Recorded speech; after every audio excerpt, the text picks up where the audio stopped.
Hello hello hello my dear students, आइए आपका इंतज़ार है मेरे यूट्यूब चैनल पे। Welcome to my YouTube channel Ghare Ghare English. আমি আজকে এক গ্রামার প্র্যাকটিস সেট নিয়ে এসেছি। I will explain it totally and it will help you to get full marks in grammar, in Madhyamik, in HS or in every class exam of your school. এর আগেও অনেক এমনই class আমি করেছি, discuss করেছি, তোমরা আমার প্লে লিস্টে গিয়ে দেখে নিতে পারো। তো আজকে প্রথমেই শুরু করছি, দেখো appropriate form of the verbs. এটা খুব পরে, ভীষণ পরে। তোমরা সবাই নীরজ চোপড়াকে চেনো। তিনি ইন্ডিয়ার হয়ে অলিম্পিকে গোল্ড মেডেল জিতেছিলেন জ্যাভলিন থ্রোতে, অর্থাৎ বর্ষা ছোড়া দেখেছো নিশ্চয়ই। তো প্রথমেই একটা ভার্ব রয়েছে উইন। এই যে ব্রাকেটে ভার্বটা আছে না, এটা প্রেজেন্ট ফর্মেই আছে। তোমাকে বুঝতে হবে যে তার কিন্তু গোল্ড মেডেলটা পাওয়া হয়ে গিয়েছিল, অর্থাৎ সে গোল্ড মেডেল অলরেডি জিতে গিয়েছিল।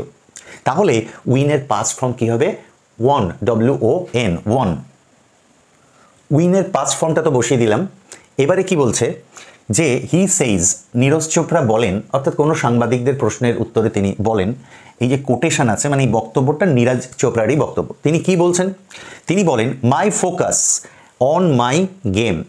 বি ভার্ব আছে, বি ভার্বের প্রেজেন্ট ফর্ম হয় অ্যামিজার, বি ভার্বের পাস্ট ফর্ম হয় ওয়াজ ওয়ার। এখানে কিন্তু উনি বলছেন যে আমার ফোকাস ছিল না, তিনি বলছেন আমার ফোকাসটা আমার গেমের উপরেই আছে, মানে আমার ফোকাস অর্থাৎ আমার কনসেন্ট্রেশনটা আমার গেমের উপরেই আমি রাখি। অর্থাৎ মাই ফোকাস এটা প্রেজেন্ট ফর্মে কি হবে? ইজ হবে। ইজ লিখে দিলাম, my focus is on my game and if you, অর্থাৎ এখানে একটা অ্যাডভার্বিয়াল ক্লজ হচ্ছে, অর্থাৎ সে একটা কন্ডিশন বা একটা শর্তের কথা বলছে।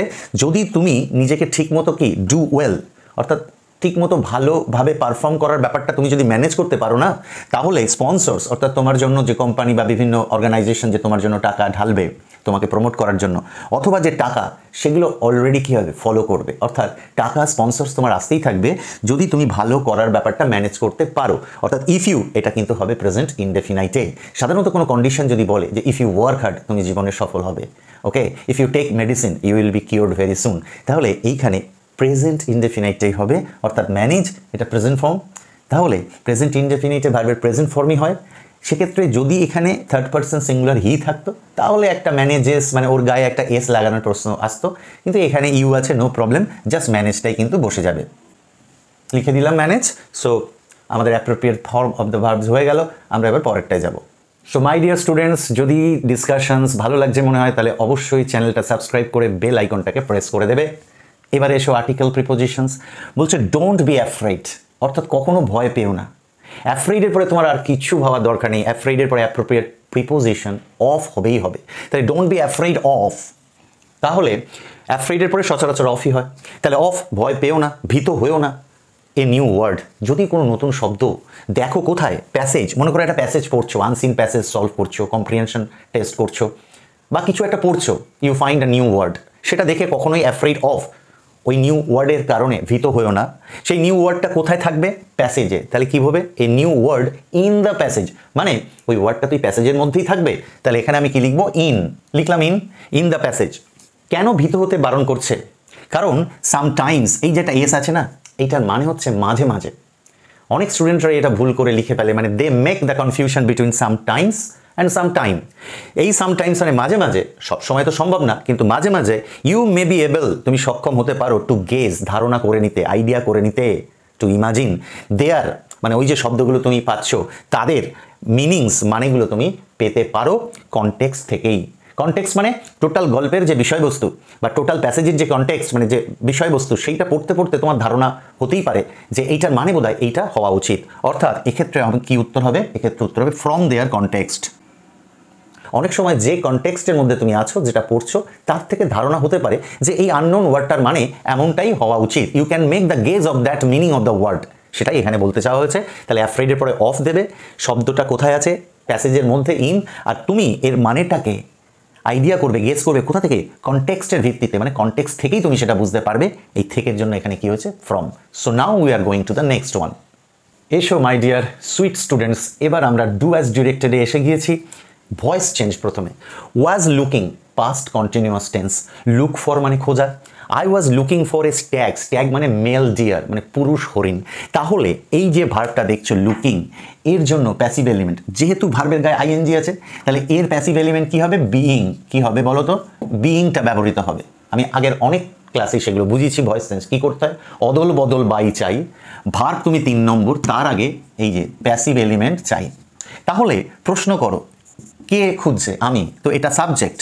আর কি খুঁজছে? এস ট্যাগ, এটা object. So what is the theory of active to passive voice change? প্রথমেই অবজেক্ট সামনে আসবে, লিখবো এস ট্যাগ, এটা ক্যাপিটাল হয়ে যাবে, লিখবো এস ট্যাগ। এস ট্যাগ লেখার পরে আমাকে এখানে ওয়াজ আছে, এরা দুটো ভাই আছে জানো তো, ওয়াজ বা ওয়্যার। আজকে যদি এখানে স্ট্যাগস থাকতো, অনেকগুলো হরিণের কথা বলতো, তাহলে আমি ওয়াজ বদলে কি লিখতাম? ওয়্যার। এক্ষেত্রে ওয়াজ অক্সিলারিটাই বসবে, যেহেতু স্ট্যাগ থার্ড পারসন সিঙ্গুলার, আমি ওয়াজ লিখে দেবো। ওয়াজ লেখার পরে আমাকে কি করতে হবে? এই যে ভার্ব লুক, তার কি থার্ড ফর্মে যেতে হবে। কিন্তু আমি বারবার বলি, আগের ভিডিওগুলোতেও বলেছি, ভার্বকে 3 নম্বর, এই যে মূল ভার্ব অ্যাকশন ভার্বকে 3 নম্বর করতে পারবো, কিন্তু তার পারমিশন পেতে গেলে আমাকে প্যাসিভ এলিমেন্টটা আগে বসাতে হবে।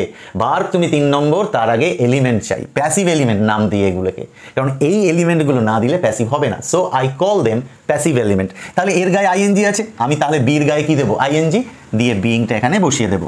ব্যাস, বিইং বসে গেল। এটাই কিন্তু প্যাসিভ এলিমেন্ট। যেই প্যাসিভ এলিমেন্ট বিইং বসে গেল, এবার ভয়েস চেঞ্জের যে আরেকটা স্টেপ, মূল ভার্বকে কত নম্বর করতে হবে। বারবার মন দিয়ে শোনো, এই ভয়েস চেঞ্জ প্রতিটি ক্লাসের এক্সামে আসে, মাধ্যমিক, উচ্চ মাধ্যমিক, ইন ফিউচার চাকরির পরীক্ষাতেও ভয়েস চেঞ্জ আসে। তাহলে আমাকে ভালো করে শিখতে হবে কি, তাই তো? তাহলে এবার লুক ভার্বের পাস্ট পার্টিসিপল V3 করতে হবে, এটাই প্যাসিভে করার নিয়ম। মূল ভার্বকে 3 নম্বর করতে হয়, লুকের 3 নম্বর কি হবে? লুকড। লুক, লুকড, লুকড, ভার্বের 3 নম্বরটাই লিখবো। লুক লিখলাম। এই লুক লেখার পরে অনেকে এই ফরটাকে কিন্তু একটু ইগনোর করে ফেলে। না, ফর লুকের সঙ্গে ওতপ্রোতভাবে জড়িয়ে, এটা একটা ফ্রেজাল ভার্ব। লুক ফর মানে খোঁজা, তাই খোঁজা অর্থটাকে বজায় রাখতে গেলে তো ফরটাকে রাখতেই হবে। তাহলে লিখবো লুকড ফর। লুক ফর লেখার পরে নিশ্চয়ই তুমি জানো সেই ফর্মুলা, অদল বদল বাই চাই, তাহলে এটা বাই আনতে হবে। এই বাই লেখার পরে আবার এই আই চলে যাবে কি সাবজেক্ট থেকে, সে অবজেক্টের পজিশনে চলে যাবে। আর আই এর অবজেক্ট ফর্ম কি জানো? I me, my, I me my, positive.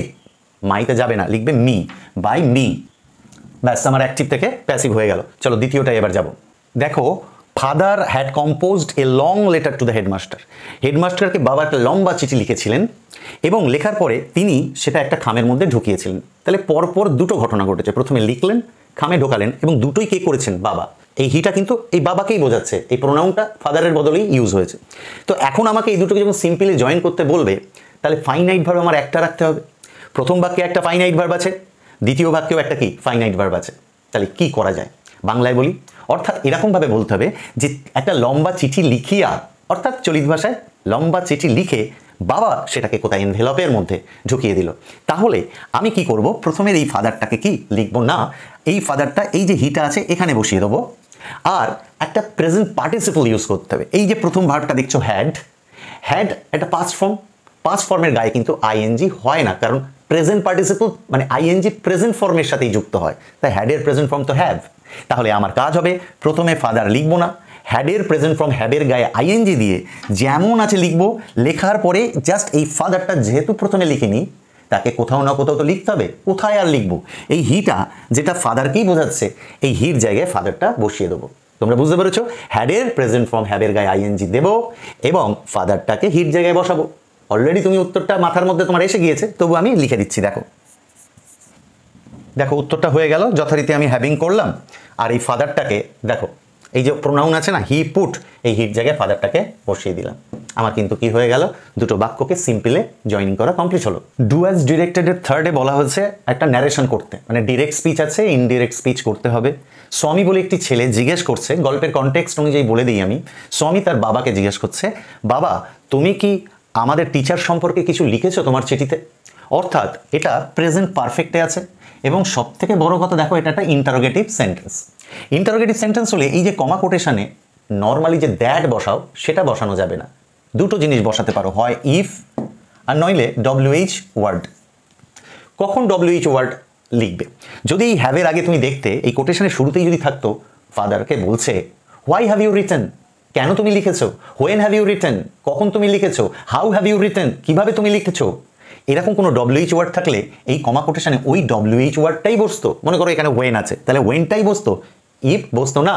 কিন্তু এটা একটা ইয়েস নো টাইপ কোশ্চেন্স, অর্থাৎ শুরুতেই একটা কি রয়েছে, অক্সিলারি ভার্ব রয়েছে have. There is no trace, কোনো চিহ্ন নেই ডব্লিউএইচ ওয়ার্ডের, হোয়াই, হোয়েন, হোয়ার নেই। তাহলে আমাকে একটা কি আনতে হবে, ইফ। আরেকটা কাজ যেটা আছে, এই যে হ্যাভ ইউ, এই যে সাবজেক্ট ইউ, তার আগে হ্যাভটা বসে আছে কেন জানো? For making question. তোমাকে যখন তুমি ডিরেক্ট থেকে ইনডিরেক্ট করবে ইন্টারোগেটিভ সেন্টেন্সের, প্রশ্নসূচক বাক্যের, তোমাকে হ্যাভ ইউটাকে ঘুরিয়ে অ্যাসার্টিভ করে নিতে হবে, অর্থাৎ প্রথমে ইউ লিখে নিতে হবে, পরে হ্যাভটাকে ধরে নিতে হবে, মনে করতে হবে এমন আছে। হ্যাভ ইউটাকে ইউ হ্যাভ মনে করে তোমাকে ন্যারেশন করতে হবে। তাহলে আমি প্রথম কাজ হবে, যেহেতু ইন্টারোগেটিভ, এই সেইডের জায়গায় তো অনেক কিছু হয়, কোথাও টোল্ড হয়, কোথাও সেইডই থাকে, কোথাও অর্ডার্ড হয়, কোথাও উইশড হয়, কোথাও এক্সক্লেইমড হয়। এক এক ধরনের সেন্টেন্সের এক এক ধরনের হয়। এটা ইন্টারোগেটিভ 100% সেইটের জায়গায় তোমাকে লিখতে হবে আস্কড। তাহলে আমি কি লিখবো, সো আমি আস্কড। দেখো, সো আমি আস্কড লেখার পরে এই যে কমা কোটেশনটা তো উঠে যাবে, এই যে রিপোর্টেড স্পিচটা তো থাকবে না, কিন্তু এখানে আমাকে কি বসিয়ে নিতে হবে, ইফ। ইফ বসিয়ে নেওয়ার পরে তুমি কি করবে, হ্যাভ ইউ করে ওটাকে ইউ হ্যাভ করে নিয়েছি। তাহলে সো আমি এই যে ইউ, এটা একটা সাবজেক্ট ফর্ম। ইউ কাকে বোঝাচ্ছে, বাবাকে জিজ্ঞেস করছে না? তাহলে বাবাকে জিজ্ঞেস করছে যে তুমি কি লিখেছো, মানে বাবাকে জিজ্ঞেস করেছিল, যে বাবাকে জিজ্ঞেস করেছিল সে কি লিখেছিল। তাহলে এই স্টুডেন্টরা ইউর চেঞ্জগুলোতেই ভুল করে, তারা ইউটাই লিখে দেয়। কিন্তু এখানে লিখতে হবে কি, হি, যেটা কিনা ওই বাবাকেই ইন্ডিকেট করবে। তাহলে লিখবো হি। হি লেখার পরে আমার দেখতে হবে একটা ভার্ব রয়েছে হ্যাভ। যেহেতু রিপোর্টিং ভার্ব পাস্ট, মানে সেইড, যেখানে আস্কড এসেছে সেটাও ভার্বের কি 2 নম্বর। তাহলে এই যে রিপোর্টিং ভার্ব, সে কিন্তু কোটেশনের ভেতরের ভার্বগুলোর উপরে পাস্টীকরণ করবে, প্রতিপত্তি ফলাবে, বলবে তোকেও পাস্টে রূপান্তরিত হতে হবে। তাহলে হ্যাভের পাস্ট ফর্ম কি হয় জানো? এরকম ন্যারেশনের সময় তুমি হ্যাজ অথবা হ্যাভ দেখলে হ্যাড লিখে দেবে, ঠিক আছে? পাস্টীকরণে কি হবে, হ্যাড। তাহলে হ্যাভ চেঞ্জ হয়ে কি হবে, হ্যাড। বাস হ্যাড লিখে দিলাম। আর কিন্তু তেমন কোনো চেঞ্জ নেই, রিটেনটা রিটেনই থাকবে, এনিথিং, অ্যাবাউট সব ঠিকই থাকবে। চলো সেটা লিখে দেই। এই রিটেনের কোনো চেঞ্জ করার দরকার নেই, তোমার হ্যাভ হ্যাড হয়ে গেছে, ব্যাস বাকিটা লিখে দেবো। এখান থেকে লিখতে শুরু করি, ব্যাস অ্যাবাউট অবধি তো লিখলাম, কিন্তু এইখানে আবার একটা চেঞ্জ হবে। স্বামী যদি বলে আমাদের টিচার, বাবাকে জিজ্ঞেস করছে আমাদের টিচার সম্পর্কে কি কিছু লিখেছো, সেটা যখন তুমি কাউকে ন্যারেট করবে কি বলবে, স্বামী তার বাবাকে জিজ্ঞেস করেছিল যে তার বাবা আমাদের টিচার, স্বামী বলছে আমাদের টিচার, তুমি কি বলবে, স্বামী বলছে তাদের টিচার। তাহলে এই আওয়ারের চেঞ্জে স্বামী আছে বলে, স্বামী যদি বলে আমাদের টিচার, তাহলে হবে কি তাদের টিচার। এই চেঞ্জগুলোই কিন্তু তোমরা ভুল করো। তাহলে আওয়ারটা কি হবে, দেয়ার। দেখো এই যে দেয়ার টিচার লিখলাম না, এই টিচার লেখার পরে কিন্তু তোমাকে ফুল স্টপ আনতেই হবে, কোশ্চেন রাখলে কিন্তু ভুল হয়ে যাবে। আর কোশ্চেন না রেখে ওটাকে অ্যাসার্টিভ অর্থাৎ ফুল স্টপে আনবো বলেই তো এই হ্যাভ ইউটাকে ইউ হ্যাভের অ্যারেঞ্জমেন্টে নিয়ে এসেছি, অর্থাৎ সাবজেক্টে প্রথমে দিয়েছি, জিনিসটাকে অ্যাসার্টিভে টার্ন করেছি যাতে আমি ফুল স্টপটা আনতে পারি। And that is the rule. ইন্টারোগেটিভের কোশ্চেন মার্ক ডিরেক্ট থেকে ইনডিরেক্টে আনলে ফুল স্টপে কনভার্ট করতেই হবে। এবারে আমরা যাব ফ্রেজাল ভার্ব। ভালো লাগলে অবশ্যই সাবস্ক্রাইব। কিন্তু লাস্ট আইটেমে চলে এসেছি, 4 নম্বর phrasal verb. I arrived in Kolkata yesterday. এই যে অ্যারাইভ, আমি কলকাতায় গতকাল পৌঁছেছিলাম, এগুলো নিচে দেওয়া আছে সব ফ্রেজাল ভার্ব। কাকে বলে ফ্রেজাল ভার্ব? একটি ভার্ব যখন এক বা একাধিক প্রিপোজিশন নিয়ে একটা মিনিং ক্রিয়েট করে, একটা ডিফারেন্ট মিনিং ক্রিয়েট করে, তখন তাকে কি বলে, ফ্রেজাল ভার্ব। তাহলে এই ফ্রেজাল ভার্বগুলো সব প্রেজেন্ট ফর্মে দেওয়া আছে। এর মধ্যে একটি ভার্ব এই অ্যারাইভের সঙ্গে মিলবে এবং সেটা খুঁজে বের করাই আমার চ্যালেঞ্জ, আর সেটাই আমার কাজ, আর তার জন্যই আমাকে নাম্বার দেওয়া হবে। তাহলে অ্যারাইভ মানে পৌঁছানো, তুমি জানবে এই টার্ন আপ মানেও কিন্তু কি পৌঁছানো, কিন্তু অ্যারাইভের এটা কিন্তু পাস্ট ফর্ম আছে, অর্থাৎ ভার্বের 2 নম্বর। তাহলে এটা তো প্রেজেন্টেই দেওয়া আছে না, তাহলে তোমাকে পাস্ট ফর্মের সাথে অ্যাডজাস্ট করেই লিখতে হবে টার্নড আপ। তাহলে অ্যারাইভের জন্য আমি উত্তর লিখব টার্নড আপ, লিখে দিলাম টার্নড আপ। এরপরে দেখো রয়েছে ডিস্ট্রিবিউট দ্য চকোলেটস, কারোর মধ্যে চকোলেটটাকে ডিস্ট্রিবিউট করে দিতে হবে, অর্থাৎ বিতরণ করে দিতে হবে। তাহলে বিতরণ করার ফ্রেজাল ভার্ব কোনটা, আজকেই তৈরি হয়ে যাক, আজকেই জেনে নেওয়া যাক। সেটা হচ্ছে কি গিভ অ্যাওয়ে। গিভ অ্যাওয়ে অর্থাৎ তুমি অ্যাওয়ে মানে দূরে, মানে তুমি দিয়ে দিচ্ছ, হ্যাঁ, তার মানে কি জিনিসটা তোমার থেকে কি দূরে চলে যাচ্ছে, অর্থাৎ সকলকে দিয়ে দিচ্ছ। Give away. ডিস্ট্রিবিউট কিন্তু ভার্বের কি প্রেজেন্ট ফর্ম, এবং এটা একটা ইম্পারেটিভ সেন্টেন্স, শুরুতেই ডিটা কিন্তু ক্যাপিটাল। এটা যেহেতু প্রেজেন্ট ফর্ম, আর এই ফ্রেজাল ভার্বগুলো যেহেতু প্রেজেন্ট ফর্মেই থাকে, there is no need to change the form of the verb, তাই তো? তাহলে গিভ অ্যাওয়েই আমি ওখানে লিখবো, কিন্তু যেহেতু ডিস্ট্রিবিউটেড ডিটা ক্যাপিটাল আছে, ওই বক্সে যখন আমি অ্যান্সার লিখবো, আমি কিন্তু গিভের জিটাও কি বড় হাতে লিখবো, but without changing the form লিখবো। আমি লিখে দিলাম গিভ অ্যাওয়ে, ঠিক আছে? এবার চলে আসো লাস্ট ওয়ান, স্প্রেড মানে ছড়িয়ে পড়া, ঠিক আছে? স্প্রেড মানে ছড়িয়ে পড়া, কিন্তু অন্যান্য ভার্বের থেকে ব্যতিক্রম কি, স্প্রেডের 3টে ফর্মে কি স্প্রেড, এমন না যে এটা স্প্রেডেড থাকবে তবে বুঝবো এটা বাড়বে 2 নম্বর কি 3 নম্বর, বোঝার উপায় একটাই, সামনে একটা হ্যাজ আছে, দ্যাট মিনস এটা প্রেজেন্ট পারফেক্ট, ম্যালেরিয়া এলাকায় ছড়িয়ে পড়েছে। তাহলে হ্যাজের পরে যে স্প্রেডটা আছে সেটা নিশ্চয়ই ভার্বের কি 3 নম্বর, প্রেজেন্ট পারফেক্ট তো তাই বলে নাকি, যে হ্যাজ বা হ্যাভের পরে ভার্বের থার্ড ফর্ম হবে। তাহলে এই স্প্রেড মানে যে ছড়িয়ে পড়া, তার ফ্রেজাল ভার্ব হবে ব্রেকআউট। ব্রেকআউট কার কার সাথে হয়? রোগের সাথে তো হয়, মানে রোগ ছড়িয়ে পড়েছে। দেখো আমার যদি এখানে না এই যে অ্যারাইভ দেখছো টার না, যদি এরকমও বলতো malaria has arrived in the locality, context বুঝতে হবে। আগে যেরকম একটা আজকে বললাম না প্রথমে কনটেক্সট, অ্যারাইভ মানে টার্ন আপ আমি জানি, কিন্তু যদি সেটা ম্যালেরিয়া অ্যারাইভড ইন লোকালিটি বলে, রোগ এলাকায় উপস্থিত হয়েছে মানে কি রোগ ছড়িয়ে পড়েছে।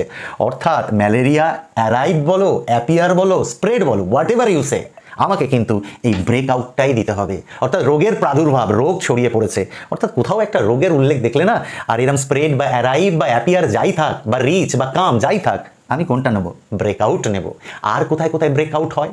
এলাকায় আগুন ছড়িয়ে পড়েছে, বস্তিতে ফায়ার, ব্রেকআউট হবে। অথবা রিউমার, কোনো গুজব ছড়িয়ে পড়েছে, অর্থাৎ গুজব, আগুন এবং বিশেষ করে রোগের ক্ষেত্রে ফ্রেজাল ভার্ব কি নেব? ব্রেকআউট। এখন হ্যাজের পরে স্প্রেড, যতই স্প্রেডের 3টে ফর্মই এক হোক না কেন, হ্যাজের পরে এর বসে থাকার কারণে এটা বোঝাই যাচ্ছে ভার্বের 3 নম্বর অর্থাৎ পাস্ট পার্টিসিপল। তাই যদি হয় তাহলে ব্রেকের পাস্ট পার্টিসিপল কি? Break, broke, broken. না ব্রেক না ব্রোক, হবে কি? ব্রোকেন। তাহলে উত্তর লিখে দেবো ব্রোকেন আউট। লিখে দিলাম ব্রোকেন আউট। আজকের মতো আমাদের গ্রামার প্র্যাকটিস ক্লাস কমপ্লিট হলো। If you follow it with complete attention and concentrations, এই সব গ্রামার কিন্তু একেবারে অ্যাবজর্বড হয়ে যাবে তোমার ইনার মেমোরিতে। আর পরীক্ষার হলে কোনো কোশ্চেন গ্রামারে তোমার আর অসুবিধা হওয়ার কথা নয়, এই আশা নিয়ে। আর আরেকটা আশা, সাবস্ক্রাইব করবে, বেল আইকনটাকে প্রেস করবে, আর লাইক কমেন্ট শেয়ার করবে, এটাও তো আশার মধ্যে রেখে আজকের মতো ভিডিওটা এখানেই শেষ করছি। খুব ভালো থেকো, চলো ততক্ষণ টাটা, আলভিদা।